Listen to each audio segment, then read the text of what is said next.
ඔයාලට රිවිව් කරන්න යන Yadel S523 කියන මොඩල් එකේ තියෙන ස්පීකර් එක මේකේ පොඩි විශේෂත්වයක් තියෙනවා. මේක USB power ඒ වගේම 3.5 jack ඊට අමතරව මේකේ Bluetooth තියෙනවා. ඒ වගේම මෙතන උඩ touch button එකක් තියෙනවා. මේක වැඩ කරන්නේ කොහොමද කියලා අපි බලාගමු. ඔයාලට පේනවා මම power bank එක connect කරන් තියෙන්නේ. මෙන්න මෙතන මේ උඩ තියෙන button එක තියෙන්නේ. මෙන්න මේකෙන් අපි ක්ලික් කරද්දී මේකේ කලර් එක මාරු වෙනවා. කලර් එක මාරු වුණා වගේම මේක මම කිව්වා වගේම 3.5 සමග Bluetooth තියෙන එකක්. එතකොට අපි දැන් බලමු කොහොමද connect කරගන්නේ කියලා. අපිට දැන් මේක කොහොම අපිට ටච් එකෙන් මේවා කරලා චේන්ජ් කරගන්න පුළුවන්. දැන් ලයිට් එක ඔෆ් තියෙන්නේ. මම ඔයාලට මගේ අනිත් අතින් ෆෝන් එක අරගෙන පෙන්නන්න කොහොමද මේක අපි Bluetooth වලට කනෙක්ට් කරගන්නේ කියලා එකට. මම ඔයාලට පේනවා මම මගේ ෆෝන් එක අරන් තියෙන මේක අපි Bluetooth on කරමු. on කරනවත් එක්ක මේකේ දැන් Bluetooth version එක පෙන්නනවා. මෙන්න මේ තියෙන Bluetooth version එක අපි Bluetooth එකට කනෙක්ට් කරගමු.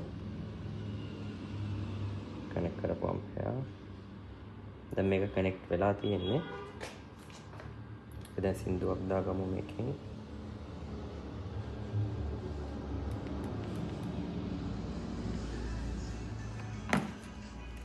අපිට මේ ස්පීකර් එකෙන් සවුන්ඩ් එක අඩු වැඩි කරගන්න පුළුවන්.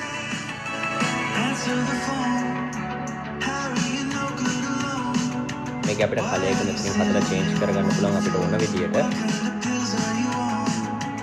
මේක ඒ වගේම ඔයාලට කම්පියුටර් එකට කනෙක්ට් කරගන්නද මේක 3.5 jack එකට ගහන්න ඕන.